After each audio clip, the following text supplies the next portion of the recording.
What is the deal, YouTube? What's the deal, YouTube? Welcome back to the channel. Arian Foster, running back, formerly of the Houston Texans, is now a Miami Dolphin. So we've signed Arian Foster. I wish like hell it could have been Ray Rice. I think Ray Rice is healthier. His last season was kind of a down season, but shit, Arian Foster missed tons of time in his seasons. What did he have, like 2 seasons back to back where he's missed countless games out of the season? So I don't really understand this move that much. Yes, Arian Foster has been a top 5 back in the NFL. Ray Rice has never been a top 5 back, but Ray Rice has been a top 10 back, and I think he has fresher legs. He's never really battled the injury issues, the season-ending injury issues. So I'm stumbling over my words. He's never battled the season-ending injury issues that Arian Foster has battled. Now, our backfield now looks like Arian Foster, Jai, J-Train, Kenyon, the kid from Alabama. We also have Damian Williams back there as well. So we're probably not going to carry 4 running backs. So one of those running backs will probably end up getting cut. Now, it is a 1-year deal.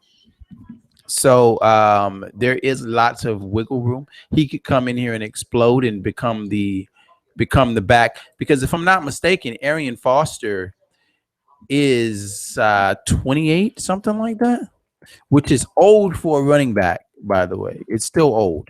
He's 29 years old.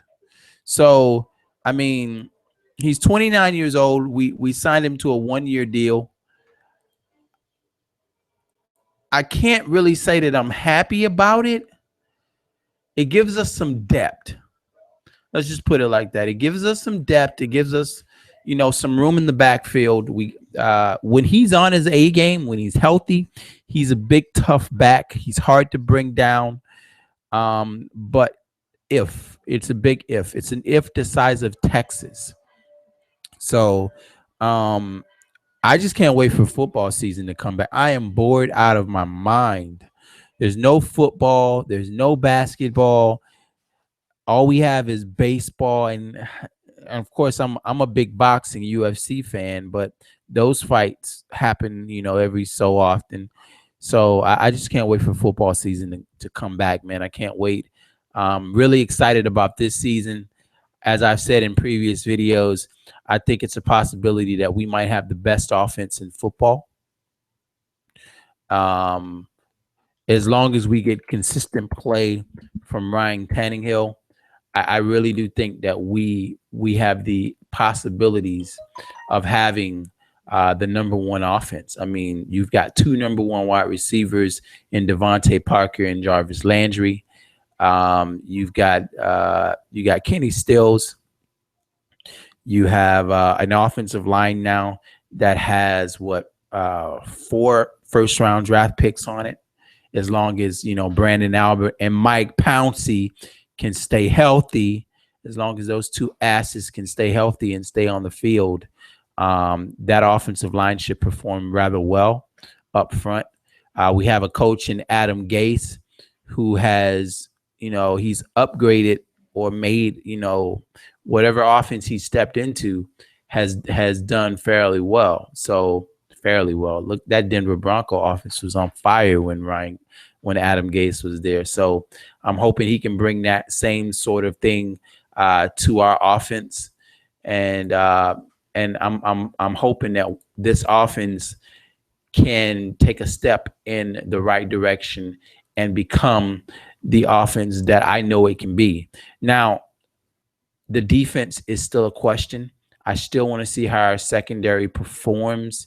Of course, we did get rid of our #1. We got rid of our #1 cornerback in Brent Grimes. I'm still not very happy about that.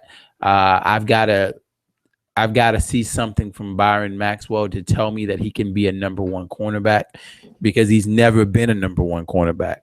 So, yeah. Gotta see that. I want to see more improvement from Tony Lippett, the kid we drafted, the cornerback we drafted. I want to see him on the field. Of course, Rashad Jones was like faking on the holdout. He ends up not holding out. So, and then the kid from Cleveland, the kid that was hurt. I want to see how he performs. So there's a lot of question marks on the defense. Oh yeah, and Kiko Alonso, a healthy Kiko Alonso, a Byron Maxwell that performs well, and we outright won that deal by far with the Philadelphia Eagles. If those guys don't show up, then the deal looks a little bit off for us. But yeah, we get a running back, we get Arian Foster. And you know what? Hey, I seen someone in my in the Dolphin Facebook group that was saying some shit like why we always get running backs that are washed up. What the fuck are you talking about? Ricky Williams was not washed up. We drafted Ronnie Brown. We drafted Lamar Miller. What the fuck are you talking about? We always get running backs washed up. The only running back I could say that came to us that was maybe a little bit banged up was no Sean Moreno. But we've drafted pretty well at the running back position. We have.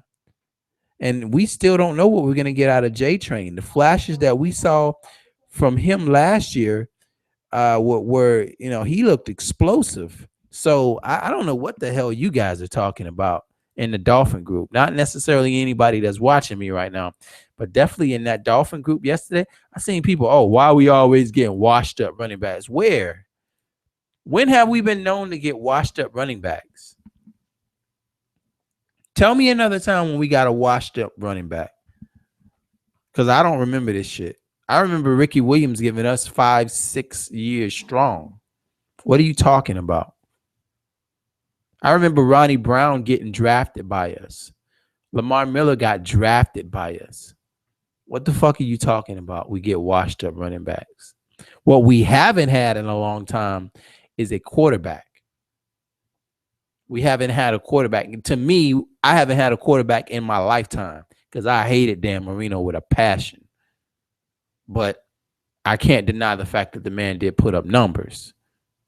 You know how I feel about a motherfucker that can only stand in the pocket and throw.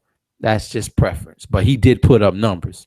We haven't had a quarterback to put up numbers. We done been through Jay Feely, Jay Fiedler, fucking Chad Pennington came in that one year. He took us to the Pro Bowl, took us to the playoffs. We got our ass whooped. We done had your mama, your grandma, everybody done played quarterback for us. Cleo Lemon. We done had every goddamn body to play quarterback for us. And the only reason why Pennington worked is because we was running the fucking Wildcat. And teams couldn't deal with the Wildcat. That's the only reason why he fucking won, because that motherfucker couldn't throw a pass past 15 yards. My 12-year-old son has a better arm than he does. Had a better arm than he did. So, anyway, man, I can't wait for football, man. I can't wait for the season to start. I can't wait. I'm hype.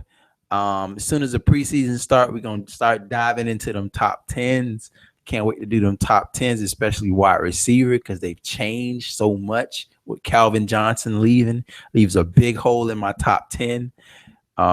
New guys joining the top 10 like Odell Beckham Jr. Can't wait to start doing those videos. Running backs, little bit of a shakeup in the running back situation. Quarterbacks, oh man, it's going to be a lovely 2016, 2017. And on top of it, I don't give a fuck about basketball anymore. Kevin Durant, bitch ass. Anyway, I'm done with this video, man. Make sure that you subscribe to the channel. Fins up. If you're not following me on Twitter, make sure you follow me on Twitter. 29,000 strong at Casual at KASUWELL. I'm out. Kiss your mama for me. Deuces.